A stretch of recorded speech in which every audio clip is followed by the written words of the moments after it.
दोस्तों आज हम बात करने हैं क्लास 12 केमिस्ट्री की मेरे भाई महत्वपूर्ण नियम, महत्वपूर्ण परिभाषा, महत्वपूर्ण न्यूमेरिकल। जी हाँ दोस्तों, मेरा मेन मकसद है आज की इस वीडियो में न्यूमेरिकल बताना।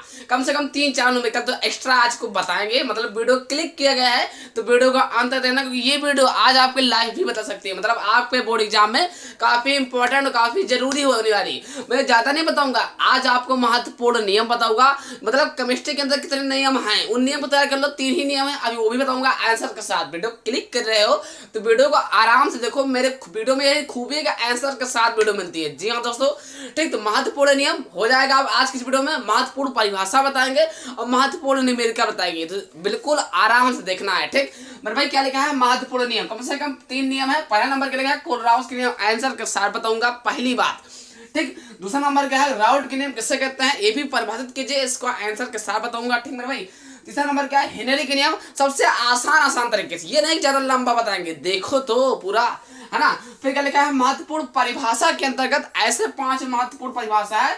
मैंने परिभाषा कम से कम 12 महत्वपूर्ण परिभाषा कम से कम 12 महत्वपूर्ण परिभाषा की वीडियो बना रखी है। अब उसको आपको लोग शायद हो सकता है देख कर भी आए होगा, नहीं भी देखा जो बच्चे नए हैं तो उसका लिंक डिस्क्रिप्शन बॉक्स में है या मेरे चैनल पर जाइए, अच्छे से चेक कर लीजिए। ठीक, तो मिल जाएगा आपको। लेकिन यहाँ बात करते हैं, ये परिभाषा हमने उसमें नहीं बताया था, तो ये परिभाषा भी आज की इस वीडियो में बताऊंगा।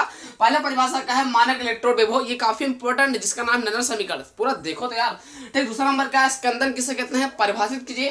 ठीक है, तीसरा नंबर क्या है? टिंडल प्रभाव किसे कहते हैं? परिभाषित कीजिए। चौथा नंबर क्या है? लिगेंड किसे कहते हैं? लिगेंड को परिभाषित कीजिए। और एक और लिखो, लिगेंड भी बताएंगे और साथ ही साथ पेप्टिकरण बताएंगे। आप पेप्टिकरण क्यों बता रहा हूँ? ये दो भाईचारा में बता रहा हूँ। ठीक, तो निश्चिंत रहिए, आज की वीडियो में आराम से बनाऊंगा, बहुत इंटरेस्ट वीडियो होगी। मतलब मेरे आज कुछ अच्छा वीडियो होने वाला है, देखो तो यार। लिगेंड भी बताऊंगा और साथ ही साथ पेप्टिकरण भी बताऊंगा, देखो तो। ठीक, 5वां नंबर क्या है? वास्तविक विलयन, कोलाइडी विलयन, तो ये भी बताऊंगा। ये सब तो मेरा एक टेक्निक है, मतलब एक तो नियम परिभाषा टेक्निक, मतलब ये हुआ एक तो ऐसे फालतू चीज, मतलब बताऊंगा इस पर टारगेट नहीं मेरा, आंसर भी बताऊंगा, लेकिन टारगेट इस पर नहीं। मेरा टारगेट है न्यूमेरिकल पे, क्योंकि बच्चों न्यूमेरिकल आपको जरूर आना चाहिए, क्योंकि न्यूमेरिकल केमिस्ट्री में पूछा आता है। कम से कम 3-4 न्यूमेरिकल दे दिया, 5-5 नंबर, 3-3 नंबर, तो कम से कम 10-12 नंबर तो चलेगा ना। तो न्यूमेरिकल बताऊंगा, वही न्यूमेरिकल बताऊंगा जो ज्यादा इंपॉर्टेंट, ये नहीं कि पूरी किताब के लिए थ्योरी है ना, घंटा वीडियो चले, वो नहीं यार। 20 मिनट की वीडियो के अंदर निपटा दूंगा।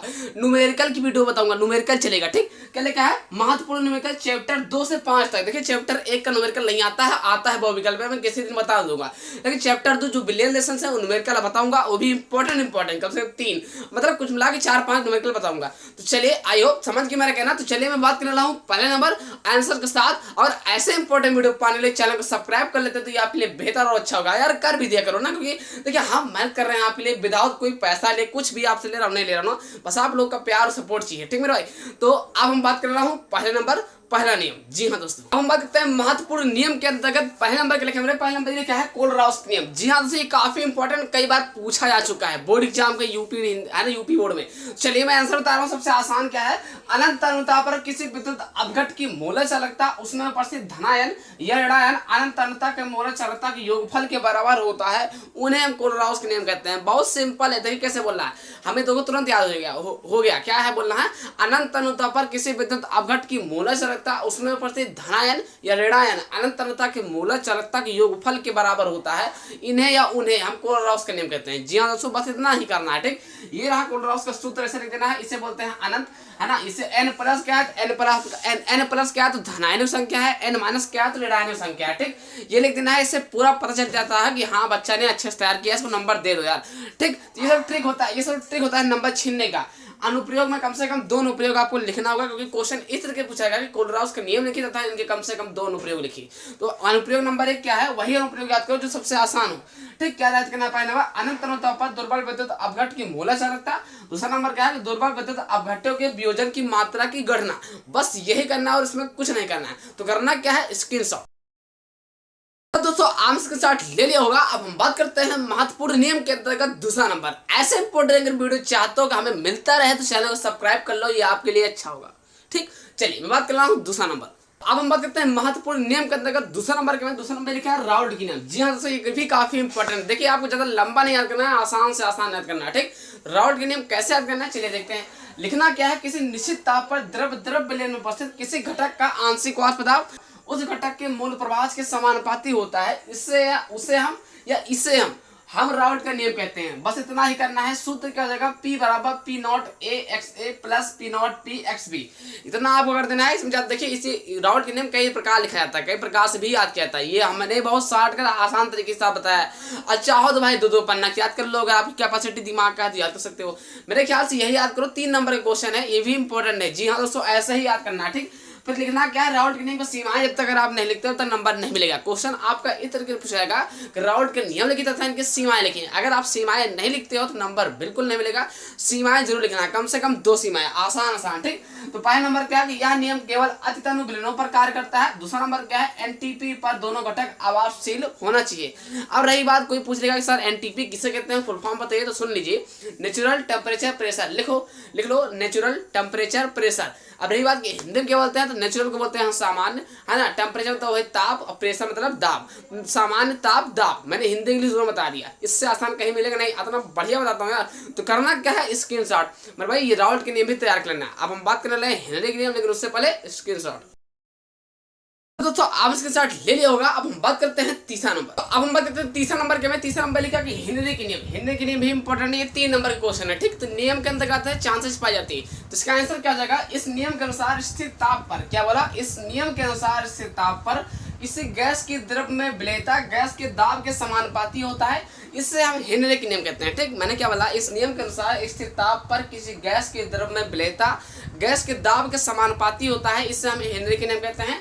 M समानुपाती P, तो मेरे भाई M हो जाएगा, और समानुपाती जैसे चिन्ह हटेगा ना तो यहाँ बराबर लग जाएगा, और उसके जगह क्या हो जाएगा KP, है ना। तो M बराबर क्या हो जाएगा मेरे भाई, KOP हो जाएगा। ठीक, रही बात कि M क्या है, तो M आपका घुली हुई गैस की मात्रा है। ठीक मेरे भाई, K आपका क्या है, तो K आपका समानुपाती स्थिरांक है। P क्या है, तो P आपका साम्य पर गैस का दाब है। बस इतना ही करना है। M बराबर KP, मैंने सब कुछ बता रखा है। हेनरी के नियम भी इंपॉर्टेंट है। तो मैंने 3 महत्वपूर्ण नियम बता दिया, तीनों को अपने दिमाग में छाप लेना है। ठीक, अब हम बात करते हैं महत्वपूर्ण परिभाषा के अंतर्गत। पहले नंबर इसका नाम है मानक इलेक्ट्रॉन विभव। तो उससे पहले करना क्या है, इसको स्क्रीनशॉट ले लेना है। जैसे दोस्तों आप इसके साथ ले लिया होगा। अब हम बात करते हैं महत्वपूर्ण परिभाषा के अंतर्गत पहले नंबर। ठीक, तो अब हम बात करते हैं महत्वपूर्ण परिभाषा के अंतर्गत पहले नंबर के लिखा है मानक इलेक्ट्रॉन विभव। जी हाँ, तो ये भी काफी इंपॉर्टेंट है। ये 5 या 3 नंबर पूछा था। ठीक, तो इसका आंसर क्या हो जाएगा, जब किसी धातु की क्षण 25 डिग्री सेल्सियस पर धातु के लवण की विलयन में डुबोया जाता है, धातु और विलयन के बीच जो विभवांतर उत्पन्न होता है उसे हम मानक इलेक्ट्रॉन विभव कहते हैं। ठीक, अब रही बात कि इसे हम किससे लिखते हैं, तो इसे हम E0 से प्रदर्शित करते हैं या लिखते हैं। ठीक, सूत्र की बात की जाए तो सूत्र क्या होता है, E बराबर E0 माइनस 2.303 RT बटे N log 1/m plus bracket close. ये रहा आपका सूत्र मेरे भाई। मानक इलेक्ट्रॉन विभव किसे कहते हैं, मैंने परिभाषा बता दिया, सूत्र भी बता दिया। ठीक, तो ये काफी इंपॉर्टेंट है, इसे अच्छे से तैयार कर लेना है। तो करना क्या है, स्क्रीनशॉट। दोस्तों आप इसके साथ ले लिया होगा। ऐसे इंपॉर्टेंट वीडियो पाने के लिए चैनल को सब्सक्राइब जरूर कर देना है। अगर अभी तक लाइक नहीं किया तो लाइक करना रिस्पॉन्सिबिलिटी है, जिम्मेदारी बनती है। ठीक, तो मैं बात कर रहा हूँ दूसरा नंबर। अब हम बात करते हैं दूसरा नंबर क्या है। दूसरा नंबर लिखा है कि स्कंदन किसे कहते हैं। स्कंदन को आपको उदाहरण से समझाना होगा। ये 3 नंबर का क्वेश्चन है, काफी इंपॉर्टेंट भी है। आंसर क्या जगह कि जब किसी विलयन में विद्युत अपघट्ट की थोड़ी मात्रा मिला दी जाती है तो कोलाइडी विलयन अवक्षेपित हो जाता है या फिर नीचे बैठ जाता है। तो इस क्रिया को ही स्कंदन कहते हैं। ठीक है भाई, तो क्या बोलना है कि जब किसी विलयन में विद्युत अपघट्ट की थोड़ी मात्रा मिला दी जाती है तो कोलाइडी विलयन अवक्षेपित हो जाता है या नीचे बैठ जाता है। इस क्रिया को स्कंदन कहते हैं। इतना करने के बाद आपको लिखना होगा उदाहरण हेडिंग में, फिर उसके सामने लिखना होगा स्कंदन की विधियां। कम से कम 4-5 विधियां लिख देना। ठीक, तो पहले नंबर क्या रहेगा, उबाल करके, दूसरा नंबर क्या रहेगा, ठंडा करके, तीसरा नंबर क्या रहेगा, विद्युत अपघट्ट को मिला करके। ठीक, चौथा नंबर क्या रहेगा, विद्युत कण संचरण द्वारा। तो मैंने आज आपको स्कंदन भी बता दिया, दूसरा महत्वपूर्ण परिभाषा था। अब इसके बारे में बताने वाला हूँ तीसरा नंबर, उससे पहले स्क्रीनशॉट। ठीक, दोस्तों आप इसके साथ ले लिया होगा। अब हम बात करते हैं तीसरा नंबर। तीसरा नंबर क्या है। तीसरा नंबर लिखा है टिंडल प्रभाव। जी हाँ दोस्तों, ये काफी इंपॉर्टेंट है, महत्वपूर्ण परिभाषा के अंतर्गत ये भी इंपॉर्टेंट। तो कैसे याद करना है, टिंडल ने यह पाया कि अगर प्रकाश के प्रबल पुंज को अंधेरे स्थान में रखकर गुजारा जाए तो उस पुंज का रास्ता प्रकाशित होने लगता है। ठीक है भाई, इस घटना को यह घटना टिंडल प्रभाव कहलाता है। जी हाँ दोस्तों, बस इतना ही कहना है। ऐसा कोलाइडी कणों द्वारा प्रकाश के प्रकीर्णन द्वारा होता है। ठीक, ऐसा किसके द्वारा होता है, तो प्रकाश के प्रकीर्णन एंड कोलाइडी कणों के द्वारा होता है। तो ऐसे ही आपको याद करना है कि टिंडल ने पाया कि अगर प्रकाश के प्रबल पुंज को अंधेरे स्थान में रखकर गुजारा जाए तो उस पुंज का रास्ता जो है प्रकाशित होने लगता है। इस घटना को टिंडल प्रभाव कहते हैं। ऐसा कोलाइटिक कणों द्वारा प्रकाश के प्रकीर्णन द्वारा होता है। ये चित्र जरूर मान लेना, चित्र नहीं बनाओगे तो नंबर अधूरा मिलेगा, मतलब आधा नंबर मिलेगा। ठीक, ये जो आपको पेंसिल से सेट कर लेना है, इसे बोलते हैं अंधेरा स्थान। ठीक, नीचे लिखना है टिंडा शंकु, ये प्रबल पुंज है जो ऐसे गया है, प्रबल पुंज है। ठीक, और शंकु का जो है इसे बनाना है तो वही है टिंडल प्रतिनिधित्व शंकु। बस इतना करना है और इसमें कुछ नहीं करना है, ना इसमें कहीं गणित लगाना है। करना क्या है, स्क्रीनशॉट। दोस्तों आपने ले लिया होगा। अब हम बात करते हैं महत्वपूर्ण परिभाषा के अंतर्गत चौथा नंबर। ठीक, तो अब हम बात करते हैं चौथा नंबर क्या है। चौथा नंबर क्या है, लिगेंड कैसे कहते हैं। ये 3 नंबर का क्वेश्चन, लिगेंड कैसे कहते हैं परिभाषित कीजिए उदाहरण सहित, मतलब एग्जांपल भी देना होगा। तो इसका आंसर कर देगा वह आयनिक चीज जो संकर यौगिक में केंद्रीय धातु आयन से अस्थायी रूप से जुड़ी होती है। मैंने क्या बोला कि वह आयनिक चीज जो संकर यौगिक में केंद्रीय धातु आयन से अस्थायी रूप से जुड़ी होती हैं, उन्हें हम लिगेंड कहते हैं। ठीक, बस इतना करना है। उदाहरण की बात की जाए तो K4FeCl6 में CN रेडायन मतलब आयन लिगेंड। बस इतना करना, हो गया काम खत्म। ठीक, अब इसके बाद मैं इसको मैं बोला नहीं था बताऊंगा, लेकिन मैं बता दे रहा हूँ एक्स्ट्रा। पेप्टिकल किसे कहते हैं, पेप्टिकल को परिभाषित कीजिए, उदाहरण दीजिए। ठीक, तो आंसर का हो जाएगा इसका, किसी ताजे बने अवक्षेप में उचित विद्युत अपघट्ट को मिलाकर कोलाइटिक विलयन बनाने की प्रक्रिया को पेप्टिकल कहते हैं। तथा पेप्टिकल की विधि जो होता है स्कंदन की बिल्कुल विपरीत होता है। तो वही बोला गया पेप्टिकल की विधि स्कंदन की विपरीत होता है। ठीक, उदाहरण की बात की जाए मतलब जैसे FeOH का होल्थराइज, इसे रासायनिक अभिक्रिया क्या बोलते हैं, फेरिक हाइड्रोक्साइड। ठीक है भाई, ये भी आपका कंप्लीट। अभी मैंने 4 ही बताया, अभी आखिरी नंबर और है 5 नंबर। ठीक, परिभाषा के अंतर्गत न्यूमेरिकल तो बाकी है, उसको भी बताएंगे, लेकिन उससे पहले करना क्या है, स्क्रीनशॉट। अगर आप नए हो तो चैनल को सब्सक्राइब जरूर करना है और कमेंट कुछ ना कुछ तो जरूर कर दिया करो। ठीक, तो करना क्या है, स्क्रीनशॉट। जैसा दोस्तों आपने स्क्रीनशॉट ले लिया होगा। अब हम बात करते हैं 5वां नंबर। अब हम बात करते हैं 5वां नंबर क्या है। 5वां नंबर लिखा है कि इस करके पूछाएगा कि वास्तविक विलयन तथा कोलाइटिक विलयन किससे कहते हैं, परिभाषित कीजिए और इसका उदाहरण से लिखिए। ठीक, तो आपको हेडिंग डालना है वास्तविक विलयन। ठीक, एक फिर लिखना है कोलाइटिक विलयन। तो सबसे पहले वास्तविक विलयन हेडिंग डालोगे, उसके अंदर लिखना क्या है, जिसमें विलय तथा विलायक के कणों का आकार बराबर होता है उन्हें वास्तविक विलयन कहते हैं। ठीक मेरे भाई, क्या लिखा है, जिसमें विलय तथा विलायक के कणों का आकार बराबर होता है उन्हें वास्तविक विलयन कहते हैं। ठीक, तथा इनके कणों का व्यास जो होता है 10 के 7 सेंटीमीटर से कम होता है। मैंने क्या बोला, तथा इनके कणों का व्यास जो होता है 10 के 7 सेंटीमीटर से कम होता है, तथा इन्हें अति सूक्ष्मदर्शी द्वारा भी नहीं देखा जा सकता है। ठीक, अति सूक्ष्मदर्शी द्वारा नहीं देखा जा सकता है। ठीक, अब रही बात एग्जाम्पल मतलब उदाहरण क्या है, तो चीनी हो गया, यूरिया हो गया, ग्लूकोज हो गया आदि। बस यही करना है वास्तविक विलयन के अंदर। ठीक, फिर हेडिंग डालना है कोलाइटिक विलयन। ठीक, उसके अंदर क्या लिखना है, वे विलयन जिनके कणों का आकार 1 नैनोमीटर से ज्यादा तथा 1000 नैनोमीटर से कम होता है उसे हम कोलाइटिक विलयन कहते हैं। ठीक, फिर यहाँ पे एक लाइन और लिख लेना, मैंने लिखा नहीं कि इसमें क्या है, इन्हें अति सूक्ष्मदर्शी द्वारा नहीं देखा सकता है। इसमें आपको लिख लेना है इन्हें अति सूक्ष्मदर्शी द्वारा देखा सकता है। ठीक, कोलाइटिक विलयन आप लिख लीजिए एक लाइन यहाँ पर, इसके बाद इन्हें अति सूक्ष्मदर्शी द्वारा देखा जा सकता है। ठीक, फिर एग्जाम्पल मतलब उदाहरण लिखना है, गोंद हो गया, स्टार्च हो गया, जिलेटिन हो गया आदि। बस यही करना है और इसमें कोई कुछ नहीं करना है, सबसे आसान तरीके से बताया मैंने। ठीक, तो महत्वपूर्ण परिभाषा मैंने बता दिया, महत्वपूर्ण नियम भी बता दिया है ना। अब हम बात करते हैं महत्वपूर्ण न्यूमेरिकल। अगर आप चाहते हो कि हमें ऐसा इंपॉर्टेंट वीडियो मिलता रहे यूपी बोर्ड एग्जाम तक, चैनल को सब्सक्राइब कर लेना। अभी कोई दिमाग में डाउट हो तो कमेंट बॉक्स में कमेंट कर सकते हो। ठीक मेरे भाई, ताकि कमेंट में ही आपका आंसर मिल जाए। तो करना क्या है, स्क्रीनशॉट। ऐसा दोस्तों आपने स्क्रीनशॉट ले लिया होगा। अब हम बात करते हैं महत्वपूर्ण न्यूमेरिकल। तो अब हम बात करते हैं महत्वपूर्ण न्यूमेरिकल के अंतर्गत मेरे भाई पहला नंबर सवाल क्या है कि 12 ग्राम ग्लूकोज को 100 ग्राम जल में घोलने पर विलयन का क्वथनांक 100.34 डिग्री सेल्सियस पाया गया है। ग्लूकोज के मोलर उन्नयन स्थिरांक की गणना कीजिए। ठीक, तो मोलर उन्नयन स्थिरांक की गणना कीजिए। आपको लग रहा है कठिन, लेकिन कठिन नहीं, बहुत आसान क्वेश्चन है। जी हाँ दोस्तों, ये 5 नंबर का आता है। देखिए 5 में आ गया तो 3 नंबर में आ गया, तो ज्यादातर 3 नंबर ही पूछाता है क्वेश्चन। ठीक, चलिए इसको हल करते हैं। सबसे पहले आपको यहाँ लिखना होगा हल। ठीक, इससे आपका नंबर बढ़ जाता है, तो बढ़ता नहीं मतलब नंबर आपको देने के लिए उत्कृष्ट रहता है। ठीक, तो यहाँ करना क्या मेरे भाई, हल लिखना है। ठीक, अब आपको जो जो चीज दिया गया है वो चीज आपको लिखना है। तो सबसे पहले यहाँ लिखना क्या है, दिया है, इसमें जो भी चीज आपको दिया गया है उसको आप सबसे पहले लिख लो। ठीक, तो अब आपको करना क्या है, दिया है, हेडिंग डालना है। इसके बाद लिखना क्या है, देखिए इसमें जो जो चीज दिया गया लिख लिया है। जैसे बिल्ले का भार कितना है, 12 ग्राम। तो देखिए जो सबसे आगे रहेगा उसका रहेगा आपका छोटा डब्लू से। ठीक, मतलब छोटका डब्लू मतलब स्मॉल डब्लू। ठीक, यहाँ पे छोटे डब्लू क्या बोलते हैं, बिल्ले का भार कितना देगा, 12 ग्राम। अब इसके बाद जो ग्राम लिखा है, ग्राम को भार से तो लिखते हैं ना, तो इसका 100 ग्राम जो होगा वो आपका कैपिटल डब्ल्यू मतलब बड़ा वाला डब्ल्यू। ठीक, यहाँ पे क्या जगह विलायक का भार होगा, जो विलायक का भार रहेगा इसके बाद लगेगा, छोटे डब्ल्यू के बाद में आएगा। ठीक, तो 100 ग्राम हो गया। जल में घोलने पर विलयन का क्वथनांक कितना है ना, 100.34 डिग्री सेल्सियस पाया गया है। अब इसको बता रहे हैं। ठीक, अब देखिए इसमें क्या लिखा है भाई, ग्लूकोज का क्या होता है, अणुभार कितना होगा, तो एम से बोलते हैं। ग्लूकोज लिखना क्या है, एम से मतलब अणुभार लिखते हैं एम से। तो ग्लूकोज जिसे बोलते हैं, विलेय का अणु भार जो हो जाएगा 180। ग्लूकोज का अगर अणु भार निकालते हो तो वो 180 आएगा। अगर आपको नहीं निकालना आता है तो कमेंट कर देना, उसकी अलग से वीडियो आ जाएगी। ठीक, तो अब इतना हो जाएगा 180, मतलब आपका मेरे भाई भार, विलेय का भार, ब्लैक का भार, अणु भार तो पता हो गया। अब यहाँ पर करना क्या है, डेल्टा टीबी बराबर टीएस माइनस टी0। ठीक, अब टीएस की मान कितना है, तो टीएस का मान आपका 100.34 है।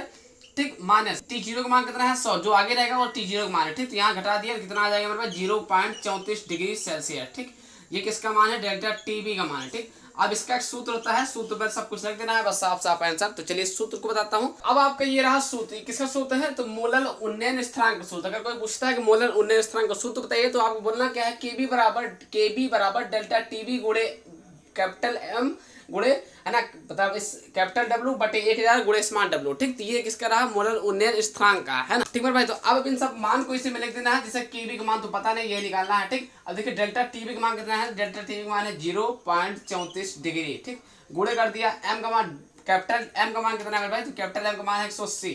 ठीक है, 180 कर दिया गुणे, है ना, कैपिटल डब्ल्यू मतलब बड़ा वाला डब्ल्यू का मान कितना है भाई, तो 100 ग्राम लिखा। ठीक, तो 100 कर दिया, है ना, बटे का निशान लगा दिया, नीचे कितना है 1000 कर देना। ठीक, बिल्कुल वैसे ही अब लगा दिया गुणे। अब देखिए छोटे वाले जो डब्ल्यू है, तो स्मॉल डब्ल्यू का मान कितना है 12, यहाँ लिख दिया 12। ठीक, अब आपको हल करना केवल बस। तो अब आपको ध्यान देना है, 0 से 0 कैंसिल। ठीक, 0 से 0 कैंसिल, है ना, ये 0 से ये 0 कैंसिल, तो कितना बचा मेरे भाई, ये पॉइंट हटाओगे तो कितना 0 लग जाएगा, नीचे 2 0 बढ़ जाएगा। ठीक, तो ऊपर क्या हो जाएगा 34 गुणे 18 बटे नीचे कितना हो जाएगा मेरे भाई 120, सॉरी 120 0 को, है ना, किसके बराबर है, केबी बराबर। अब देखिए 3 छंग होता है 18 और 2 छंग 12। ठीक है, 17 दूना 34।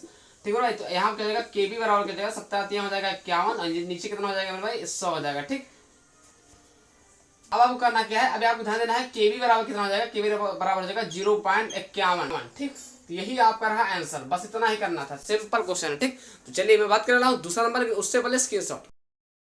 तो अब हम बात करते हैं दूसरा नंबर क्या है। दूसरा नंबर मेरे क्या है, 5.85 ग्राम सोडियम क्लोराइड को 200 मिलीलीटर जल में घुला है, तो विलेय की मोलरता, मतलब विलेय की मोलरता की गणना कीजिए या मोलरता ज्ञात कीजिए। ठीक, Na बराबर 23, C बराबर 35.5, मतलब ये दिया रहेगा। अब आपके दिमाग में ये भी चल जाएगा क्या है, दिया रहेगा, तो यहाँ दिया रहेगा, इधर जो मान है दिया रहेगा। ठीक, ये क्या है मेरे भाई, सबसे पहले आपको लिखना क्या है कि दिया है, अब जो चीज दिया गया है उसमें आपको लिखना है। ठीक, यहाँ पर लिखना है NaCl का अणु भार। ठीक, तो अणु भार आपको पता होगा मेरे भाई कैसे निकल आता है, तो अणु भार बराबर कैसे होता है, देखिए Na और प्लस हो जाएगा Cl।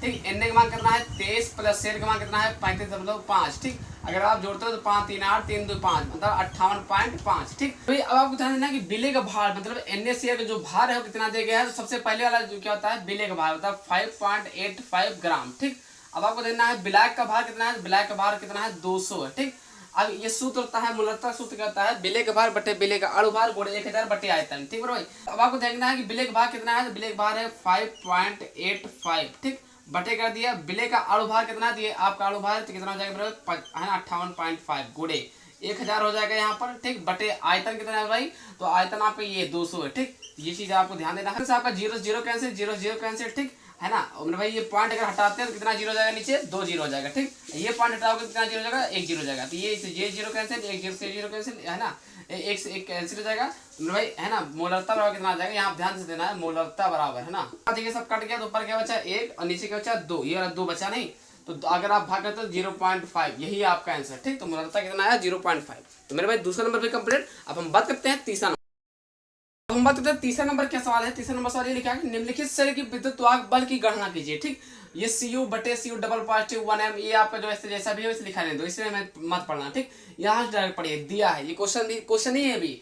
ठीक, ई नॉट ब्रैकेट के अंदर Cu डबल पॉजिटिव, है ना, divide by Cu bracket close बराबर प्लस 0.34 वोल्ट, ई नॉट फिर Ag पॉजिटिव बटे Ag, है ना, बराबर जगह प्लस 0.84 वोल्ट। अब यहाँ पर एक सूत्र होता है, सूत्र लिखना है ई सेल बराबर। ठीक, ई सेल बराबर लिखना है ई कैथोड माइनस ई एनोड, ये रहा इसका सूत्र। ठीक, ई कैथोड माइनस ई एनोड को ध्यान देना है। सूत्र क्या है भाई, ई सेल बराबर ई कैथोड माइनस ई एनोड, यही तो सूत्र से आपका सारा सवाल पिट जाएगा। ठीक, अब ध्यान देना, कैथोड आपका वही होगा जो सबसे ज्यादा होगा। तो देखिए ये ज्यादा कि ये ज्यादा, तो ये वाला ज्यादा है ना, 0.84 ज्यादा है, तो 0.84 रख देना है प्लस के, और माइनस ई एनोड वाला जो होगा वो एनोड वाला कम होता है। ठीक, 0.34। अब अगर आप इसमें से घटाते तो 4 में से 4 के 0, 8 से 3 के 5, 0.85 वोल्ट, ये आपका रहा सूत्र। ठीक, यही आपका आंसर आया। ठीक मेरा भाई, तो ये भी कंप्लीट।